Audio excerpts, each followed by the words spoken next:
Subwoofers. Are they a useful studio tool for checking the low end of your mixes, or are they just a way of showing off your car's sound system? In today's video we're going to find out with the help of Kali Audio, who've sent me their WS6.2 sub for review. Now, even though this sub was sent to me, I want to assure you that all of the opinions in today's video are my own. I'm going to be checking out this sub with two different setups. The first one are my old Yamaha HS50M studio monitors that I was using for the last 10 years.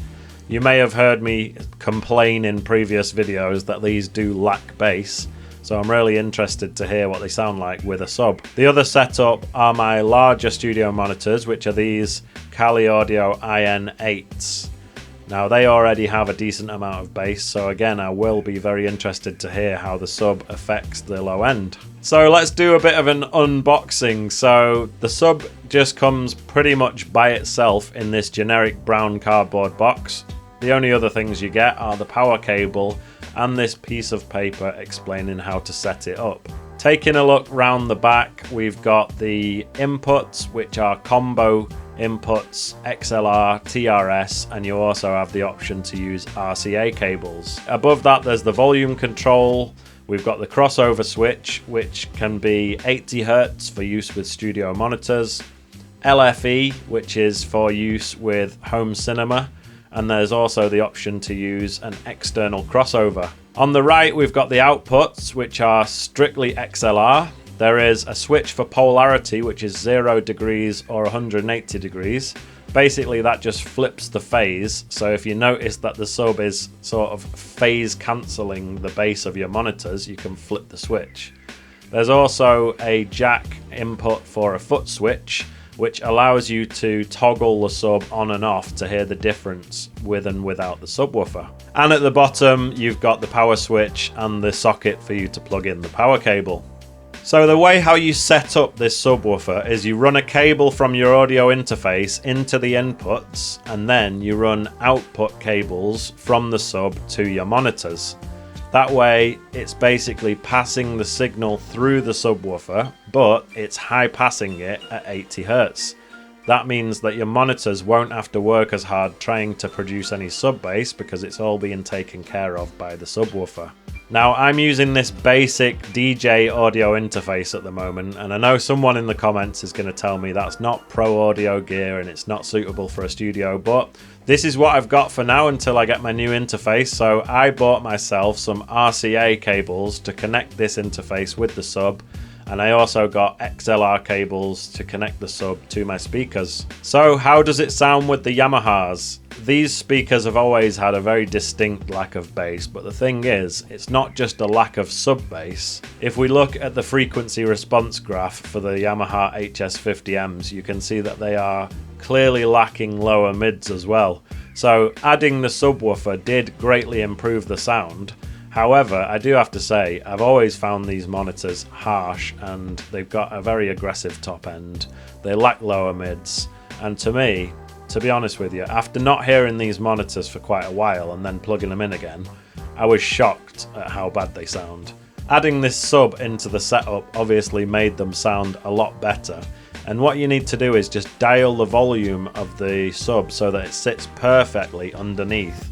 And what it sounds like, if you get it just right, is that your speakers actually have bass. So if you're someone who's got the Yamaha HS50Ms or HS5s, then adding a subwoofer to them would be a great addition to your setup, and it definitely extends the low end, and if you are making bass music in particular, you're going to finally be able to hear what's going on down there. So in conclusion, yes, you do need a sub. Now moving on to the other setup, which is the Kali Audio IN8s. It's much more of a subtle difference because these speakers already have quite a decent low end. Adding the sub is definitely still a great advantage because it allows you to hear lower, and it also allows the main 8-inch driver of the monitors to not have to try and reproduce anything below 80 Hz. So it can just concentrate on that 80 to 330 region and allow the sub to take care of the very low end. Dialing in the volume control on the back of the sub did take some trial and error, I just kept playing tunes that I'm very familiar with, listening out for the sub bass and trying to get it to a level which sounds natural and normal. So taking a look at some of the numbers, the continuous power is 400 watts and the peak power is 1000 watts. What this means in real world usage is that if you're in a small home studio, you're probably going to have it on about a quarter of its power. If you're in a larger studio, maybe you'll have it halfway. But putting it on full power is not really ever going to be necessary unless you're just in some massive space. So let's talk about pros and cons of this subwoofer. I really like the build quality, it seems sturdy. I like the fact that it's got the two cones, one either side, so they have this cancelling effect so that it limits the vibrations of the cabinet. I like the fact that it's got RCA inputs if you need them, and all of the input and output options. Some of the cons: it doesn't have a variable crossover, so if you want to dial in where your crossover is, anywhere from down at like 40 Hz all the way up to 100, you might want to choose a different sub because this is just fixed at 80 Hz. Another thing that I have to criticize Kali Audio for, and it's not just them, many speaker companies do it, is that they quote their minimum frequency at -10 dB. So it says frequency response at -10 dB is 27 to 200 Hz, but the frequency response at -3 dB is 31.5 Hz to 180. Now, this is just a little trick that speaker companies do, so it seems like their speakers have more bass than they really do, or they go lower, you know? And like I say, it's not just Kali Audio that do this, many speaker companies do this, but I think that the -3 decibel reading is a bit more realistic and shows really the capabilities of the sub.